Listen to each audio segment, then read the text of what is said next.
Um, I was reading a National Geographic magazine that was published in around 1960. I don't remember the exact date, and and it looks very much like the National Geographics that came out much later. But one of the things that was very different was that the advertisements in it were very different than what you see nowadays. Uh, and I'm talking particularly about advertisements for cigarettes. Back in 1950s and 1960, uh, cigarette advertisers could actually advertise in magazines and on TV and radio and everything like that. Uh, and they were not honest about their product. They actually said that cigarettes were good for you. They're saying that smoke them, it refreshes everything. Then they would actually get doctors to support their product. So they would approach the doctors and get the doctors to say, "Oh yeah, smoking is good for you. Go ahead and do it." There was even one commercial for a Camel that actually said, "More doctors smoke Camels than any other cigarettes." So it was pretty evil what they were doing.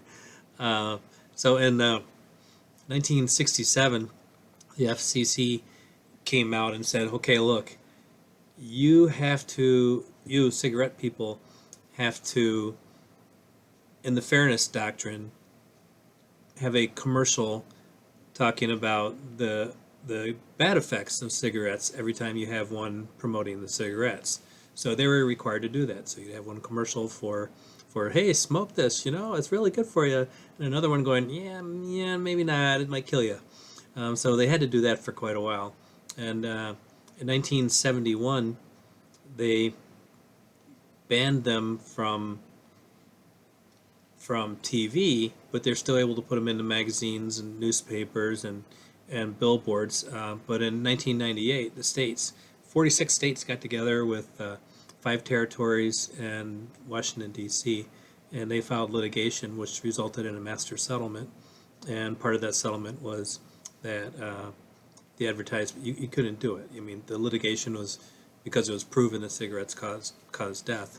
And the worst, and if you really think about cigarettes too, most of their advertising was geared toward younger people because they realized they were killing the older people. So as they kill off their customers, they have to get new customers, like right away. So I mean, even today they spend $8 billion a year on advertising and promotion campaigns for like smokeless vaping and cigarettes, and doing it through Facebook and I don't know, TikTok or Instagram or some places like that.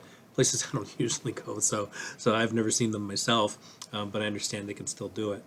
Uh, so and nowadays, do they still get sued for wrongful death and lung cancer?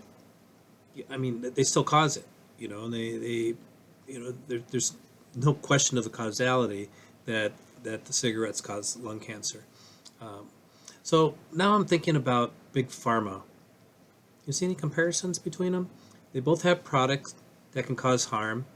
They both spend more on advertising than they do on research and development for the product.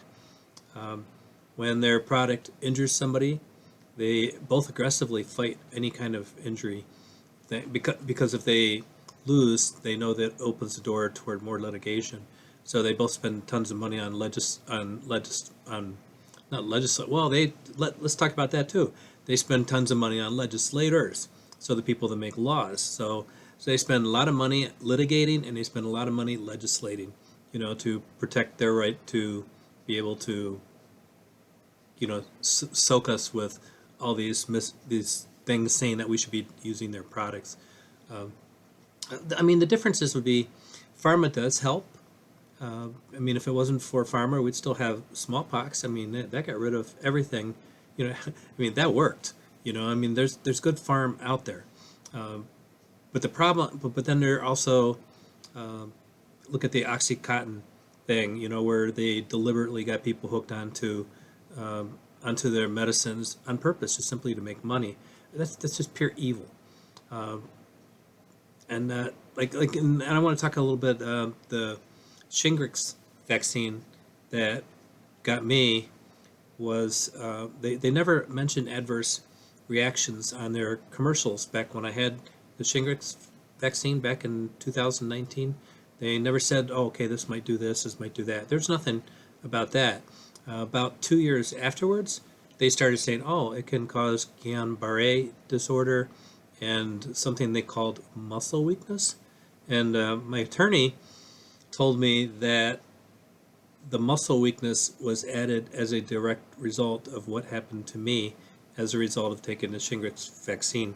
It caused transverse myelitis, which attacked my nerves, the myelin sheath that goes around my nerves, and made it so that my brain can't communicate anymore with my muscles.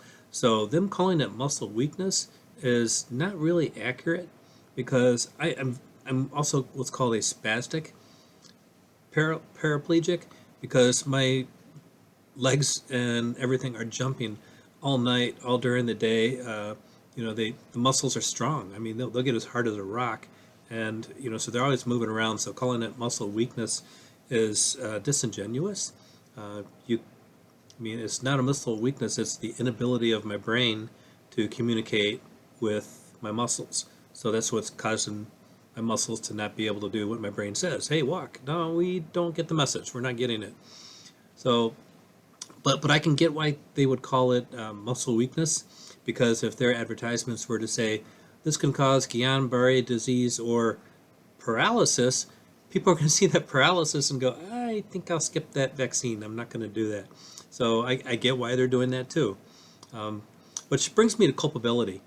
If a cigarette company or a big farm, if they don't know that something could cause something, that's their way out. They can say, oh, we didn't know that was going to happen. So if you sue them, they'll go, we had no idea that was going to happen. But then if they put up a disclaimer saying, oh, this could happen and this could happen and this could happen if you take our product, then they can go, oh, this shifts the responsibility from us to you. You knew this could happen.